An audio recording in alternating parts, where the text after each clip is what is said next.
Welcome to MTG Friends. I'm Ryan, and this is another Commander deck tech, Sir Conrad the Grim.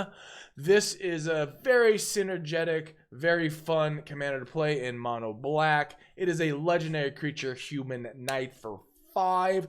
Whenever another creature dies, or a creature card is put into a graveyard from anywhere other than the battlefield, or a creature card leaves your graveyard, Sir Conrad the Grim deals 1 damage to each opponent.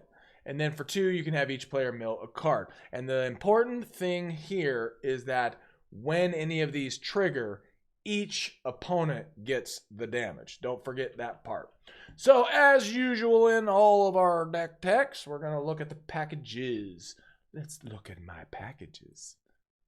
Whoa, yeah, moving on. Conrad support. Conrad combo, a couple tutors because we're in black and we got to have a couple of those staple tutors. Some jank-o-licious ramp, a couple mana sinks, some life gain. This isn't all about life gain, so we don't have too much of that going. We got a sack outlet because we are running Grave Pact and Dictate of Erebos. A few shenanigan pieces, 1 protection piece specifically for Conrad to keep him safe and nice and warm in his own little Conrad stable bed. What? I don't know what the hell I'm talking about. Lightning Greaves. An alt-win card is in here. Some draw, some graveyard play, the land package, of course, and a good amount of removal because, after all, we are in black. Oh, and some draw if I hadn't already said that already. Okay, so let's jump into the first package and move along. And just as a reminder, most of the synergies in this deck is all about Sir Conrad being out on the battlefield. However, this deck isn't a one-trick pony. It can still have very, very effective plays on the battlefield, even if you don't have Sir Conrad out. But this is definitely about having him out there. All right, Altar of Dementia. So like I said, we're running Grave Pact and Dictate of Erebos. So we got a bunch of sack stuff. But this is not all about sacking creatures and all that stuff. That's not what this is about, y'all. This is about Sir Conrad triggering lots and lots of times. Altar of Dementia. Sacrifice creature. Target player puts a number of cards equal to the sacrifice creature's power from the top of their library into their graveyard. Next up, Altar of the Brood. Oh man, gross, gross, gross card. Whenever another permanent enters the battlefield under your control, each opponent puts the top card of his or her library into his or her graveyard. You're starting to see where we're going with this with Sir Conrad, right? Right? I don't know why I'm pointing so much. Pew, pew. All right, moving on. Balustrade Spy. Flyer. Whenever Balustrade Spy enters the battlefield, target player reveals cards from the top of his or her library until he or she reveals a land card. Then puts those cards into his or her graveyard. Yes. Yes, indeed. Now notice his target player. We got to choose one. Grind Lock. Put a charge count on Grind Lock. Target player puts the top X cards of his or her library into his or her graveyard, where X is the number of charge counters on Grind Lock. So this isn't a mill deck. I mean, a mill deck in black, but I mean, I suppose if you do this enough times, you could somehow mill them. That would be hilarious. If you ever do that with Grind Lock, let me know. I think that's would be some jank-o-licious fun. Living Death for 5. That artwork is just super cool. Let's look at the original artwork. What's that original artwork look like? Oh, that's even more awesome. Dude, that's awesome. Look at that little skull at the bottom. Oh, man, that is fabulous. All right, set aside all creatures in all graveyards. Then put each creature that is in play into its owner's graveyard. Then put each creature card set aside in this way into play under its owner's control. So there's all sorts of triggers that can, in theory, happen with Sir Conrad out. And this is about minimizing the creatures that they have in their graveyard and just whack-a-moling thing. It can be removal. It can be Sir Conrad triggers. All sorts of funny things can happen with Living Death. It's awesome. All right, next up, Machias the Unhallowed. For 3 black, black, black. Whenever a human deals damage to you, destroy it. Other non-human creatures you control get +1 and have Undying. The Undying part is mainly why we got this in here. So if we can trigger creatures coming back out of our graveyard with Undying, that triggers Sir Conrad. Fun had by all. Phyrexian Delver for 5. When it enters the battlefield, return target creature card from your graveyard to the battlefield. You lose life equal to that card's converted mana cost. So Conrad would trigger. You'd get an awesome creature out of your graveyard. Plus you got a 3/2 out there at that point. All right. Timuret, Chosen from Death. I remember when this was in Standard. I really enjoyed this card. Its toughness is equal to Devotion to Black. And for 2, you can exile up to 2 cards from graveyards. You gain 1 life for each creature card exiled that way. Let's say it's not exactly going the way you want, or you want to trigger Living Death and you don't want them to have creatures that come back. Well, just exile them. Exile those bad boys. That's just fun. Fun is the key thing here, right? Right. Ashnod's Altar. If we want to ramp the crap out of our deck, this is one way to do it. Sacrifice creature, add 2 colors to your mana pool. Plus, we can get that sack mechanic going on, y'all. What? All right, Bitter Blossom. If you've seen many of my other episodes, you know how much I absolutely hate this card. But it works really well whenever you want to have possible sack mechanics going on. At the beginning of your upkeep, you lose 1 life, and you put a black fairy rogue creature token of flying into play. Yes, Bitter Blossom doing what Bitter Blossom does. Carrion Feeder. If you want to be able to sack and grow this bad boy, this is how to do it. Sacrifice creature, put a 1/1 counter on Carrion Feeder. This thing can get ridiculously large. All right, and then to round out the sack outlet, Flash, which is so powerful because people just aren't always expecting it, especially if you don't have Grave Pact out yet. Whenever a creature you control dies, each opponent sacrifices a creature. Boom, shalakalaka. All right, Dreadhorde Invasion, another way that we can have a sack mechanic. At the beginning of your upkeep, you lose a life and you amass 1, so you get a 1/1 zombie out there that gets bigger each turn by 1. Whenever a zombie token you control with power 6 greater attacks, it gains lifelink until end of turn. That's just an added bonus. That's pretty funny. Yes. All right, and like I was saying, Grave Pact, the Dictative Erebos, but for 4 without Flash, or vice versa, however you want to say that. Whenever a creature you control is put into a graveyard from the battlefield, each other player sacrifices a creature. Ugh, gross. And another sack mechanic, Liliana. It's -4 is sack 2 creatures. It's +1, could be useful, but yeah, whatevs. All right, Ophiomancer. I always say that wrong. At the beginning of each upkeep, you make a 1/1 black snake and you put it onto the battlefield, and it's got Death Touch, so you can sack that bad boy too. And Yawgmoth, mainly here for the sack and the -1 counters if you need it. You can pay a life, sack a creature, put a -1 counter on it. We don't really need to proliferate in this deck. That's really not the point of that card. Like I said, Lightning Greaves is in here to protect our dude. The dude, Sir Dude. All right, Revel in Riches. We actually have a couple other, or maybe just one more card that creates treasures. But whenever a creature an opponent controls dies, create a colorless treasure artifact token. You can sack, add a color. At the beginning of your upkeep, if you control 10 or more treasures, you win the game. What? That's ridiculous. That's just a ridiculous card. So ridiculous, we're just going to move right on. Archfiend of Depravity. They used the word depravity on a card. That's so awesome. It's a demon 5/4 5-drop. At the beginning of each opponent's end step, notice it's just your opponent's, which is 2 awesome thumbs up. That player chooses up to 2 creatures he or she controls, then sacks the rest. This keeps people from going wide. Your opponents, that's lovely. And then, of course, if you need that big old reset button, destroy all creatures. They can't be regenerated. Oh, and we have slid into removal, it looks like. Decree of Pain, another destroy all creatures. But it's cycling for 5. You can get everything -2 until end of turn. So depending on what you got going on the board. Massacre Worm. All right, when it hits the battlefield, everything gets -2/-2 for your opponents only, which is super janky. And whenever a creature dies this way, you get +2 life. What? Yeah, buddy. Mutilate. Another nice reset button. All creatures get -1 until end of turn for each swamp you control. And one of my favorites in black, it's a protection. Whenever a creature successfully deals damage to you, whack-a-mole it. It dies. Destroy it. Destroyed.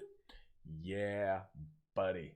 All right, I've said yeah, buddy twice in this. Oblivion Stone, where you just can't quite get there, and you got to get rid of all those artifacts and enchantments because black does not do well with artifact removal or enchantments. I mean, you could always play Swarm, but we did not put that in this deck just because there was other spicy stuff to put in here. All right, Ravenous Chupacabra. Whenever it enters the battlefield, destroy target creature and opponent controls. Meat Hook Massacre. As of this recording, this is actually still in standard. It's hilariously awesome and good and stanky stank. When it enters the battlefield, it gets -X/-X to all creatures where you feed in the X. Whenever a creature and opponent controls dies, you gain 1 life. So we can start gaining some life. Again, this is not a life gain deck, but getting that extra life is super helpful with a few of the other cards. All right, Toxic Deluge, pay X. Speaking of which, pay X life. All creatures get -X until end of turn. All right, now for a tasty, tasty little combo. So we got Sir Conrad out and have at least 5 black available. And it's got Phyrexian Essus. Anyways, it can either be in the form of this enchantment aura or Tainted Strike. Boop. And then what we do is we start letting it trigger. So we're going to also need Tortured Existence to 1-turn kill this bad boy and a creature in our hand. So what happens is Sir Conrad has Infect ability from these first 2 cards, either the Enchanted Aura or a 1-turn only Tainted Strike, giving them Infect. And then if we have a creature in hand, which hopefully we do, we can pay 1 black, choose and discard a creature card, return target creature card from your graveyard to your hand. You get where we're going with this, right? So you dump a card, it triggers, you then return that card, dump a card, trigger, and then we let Sir Conrad do 10 infect damage, which is awesome. So you get what we're doing here. As it it'll trigger when you dump it, it'll trigger when it comes back. So that's 2, 4, 6, 8, 10. Have I explained that simply enough? I hope I have. So Sir Conrad out on the board with either Phyrexian or Tainted Strike on Sir Conrad with Tortured Existence on play. You have now whack-a-moled every single one of your opponents. Super jank-o-licious. 2 thumbs up. Horns in the air. Fun. Yes. Yes, indeed. Now, why is it back to Altar of Dementia? I don't know. All right, let's go to the next package, which is, boom, the Reanimate stuff. All right, as you would guess, we're dumping cards. They're dumping cards. We haven't necessarily exiled all of them, and we want some choices to bring some creatures back. Well, we can do that with Animate Dead, grab one of their creatures or our creatures and bring them onto the battlefield. Do the same thing with Reanimate. And we also have Chainer, which we can use. We can pay 3 life, put target creature card from a graveyard into play under your control.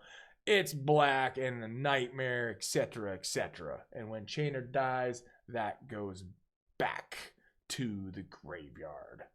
All right, very cool. Well, actually, not back to the graveyard. I forgot. It actually exiles it permanently. When Chainer Dementia Master leaves play, remove all nightmares from the game. Ah, yes, that's right. That's right.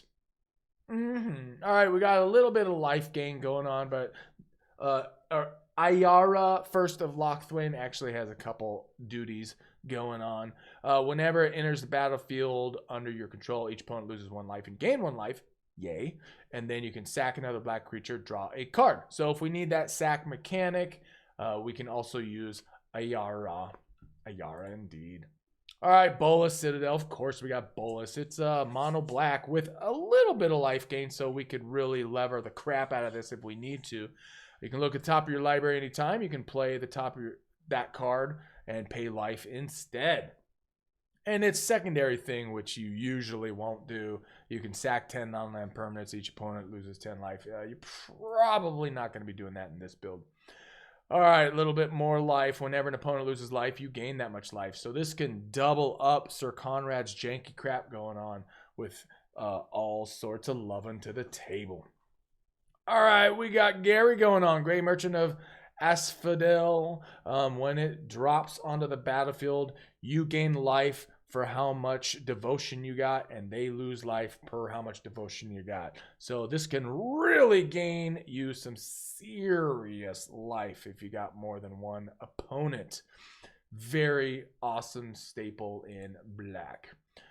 Just a nice beater, Grave Titan. It's a 6-drop 6/6 with Death Touch that creates you 2 other blockers if you just need some board presence. This card, by the way, is completely swappable in this deck. Opposition Agent, another very swappable deck depending on your play groups. I tend to be in a lot of play groups with a lot of tutoring or fetching, all that kind of stuff. You take control of an opponent's tutor. So it's very cool. So if they're tutoring for 2 cards, you get to take over and tutor what you want, and then you can play them. Very amazing card. All right, Phyrexian Obliterator, also a completely swappable card, just a very solid mono black card that I just find hilarious, especially if somebody like Blasphemous Axe or that kind of thing. It's got whenever a source deals damage to Phyrexian Obliterator, that source's controller sacrifices that many permanents. So if somebody gives this burn damage, they're going to have to sack a bunch of crap. It's super hilarious. Super duper hilarious. All right, Terror Grid. This thing is awesome in this kind of a deck. Whenever an opponent sacrifices a non-token permanent or discards a permanent card, you may put that card from a graveyard onto the battlefield under your control. Yes, that is awesome. It does have a flip side to it that really isn't all that relevant in this deck. Dread Presence. Whenever a swamp enters the battlefield under your control, choose 1. You draw a card and lose 1 life. Or do 2 damage to any target and you gain 2 life. So this is in here because it is versatile. It lets you choose things each time you drop a swamp. And we're in mono black, so this thing is very, very useful in a mono black build. Erebos, God of the Dead for 4. It's the god of all gods in black. It becomes a god creature at 5, I believe. Yes, at 5. 5 devotion, and your opponents can't gain life, which is also hilarious sometimes. And for 2, you can pay 2 life, draw a card. The draw is the main thing here, but it's just also another very versatile card. All right, Morbid Opportunist. This thing, I just really, really like this card. Its stats aren't anything crazy, except that it has such a great draw mechanic for black. Whenever 1 or more other creatures dies, draw a card. This ability triggers once each turn. That means every single turn you can be drawing a card each time. I mean, wow. Wow, man, that's totally cool. Phyrexian Arena, draw a card, lose a life, an extra card during your upkeep. Stinging Study. I gotta be honest, I didn't even know this card existed. I don't know why I didn't know this card existed, but I saw it and I'm like, wow. This is actually really cool. You draw X cards and you lose X life, where X is the mana value of a commander you own on the battlefield or in the command zone. So even if it's only in the command zone, it's like kind of an eminence type card, sort of. That's cool. And that's draw in black. Yes, please. We'll take it. To note, we are not running Necropotence in here. But if that is a card you prefer, swap it out. Swap out Stinging Study and put in Necropotence. Village Rites to 1, have a sack outlet and to be able to draw cards. Yeah, buddy. And is that everything? I don't think we went over the land package. I don't think so. I don't think we went over ramp either. Well, let's do that. Ramp is what you would expect. We got black market. Whenever a creature dies, put a charge counter on it. At the beginning of your pre-comment main phase, add black for each charge counter on it. That is very ramp-alicious. Bantu makes all black spells one less. And whenever you cast a creature spell, opponent loses 1 life, you gain 1 life. Next up, we have Crypt Ghast. It's got Extort. And just as a reminder, the text, whenever you cast a spell, you may pay white or black. This is reminder text. This isn't actually part of the card, which is why it's legal in mono black. I move on because you probably already know that. Whenever you tap a swamp for mana, add an additional black mana to your mana pool. So just very rampy ramper son. All right, next up we got Dark Ritual. Of course, for 1 we get 3. Jet Medallion, all black spells cost 1 colorless less. Kyrix, Son of Yawgmoth. Oh yeah, buddy. It's got lifelink. It's got it all. 4 Phyrexian. So we could drop it for 4. Spend 6 life to get this thing teased out. Whenever you cast a black spell, put a +1 counter on Kyrix, Son of Yawgmoth. This thing is such a beefy dude in mono black. Leaden Mirror, add black to your mana pool. You tap it, got some black. Add 2 colorless. So we got a fair amount of ramp in black. Whenever another creature you control dies, create a colorless treasure artifact token, which I was mentioning earlier about our alt-win possibility. So we got it going on. Sifter of Skulls for 4. The Void just has no color. Whenever another non-token creature you control dies, put a 1/1 colorless Eldrazi Scion creature token on the battlefield that you can sack for colorless. Yeah, buddy, that sack outlet. A Soul Ring, of course. Looks like we got the land package. We're going to blast through the land. Academ's Awakening. We can bring it in untapped for 3 life for a black mana source. Or we can return from the graveyard to the battlefield any number of target creature cards, each having a different converted mana cost, X or less. This can be very helpful in a pinch. Ancient Tomb, of course. Bajuka Bog, in case we do end up needing to exile somebody's graveyard because they're playing out of it just as much as we are. Cabal Coffers, add black for each swamp you control, which is going to be a lot. Castle Lochthwain, we can tap, draw a card, lose life equal to the number of cards in our hand. Nykthos, all about devotion, yo. You tap for 2 and you add that many colors to your devotion. Swamps, we got a good amount of swamps. Urberg to turn everything into swamps, as well as our all of our opponents. Urza Saga is just such a cool card and useful. We can go fetch up a Soul Ring. We can do all sorts of stuff. Its sagas include tap it for colorless. You create an colorless construct, which we don't really care about that. And 3, we can search your library for an artifact card with mana cost 0 or 1, such as a, you got it, Soul Ring. War Room, we can tap for 3, draw a card, pay 1 life because we're in monocolored. Witch's Cottage, we got this. It comes in untapped if we have 3 other swamps, I believe. Yep. And then we can actually grab a creature out of our graveyard and put it on top of our library. And then we got Demonic Tutor. Who doesn't want a tutor for 2 and put it into your hand? Vampiric Tutor at instant speed. Put it at top of our library and pay 2 life. I believe this one you don't even have to reveal. Yeah, you don't even have to reveal. All right, we got a couple mana sinks, the ones you would expect if you've watched any of our other episodes.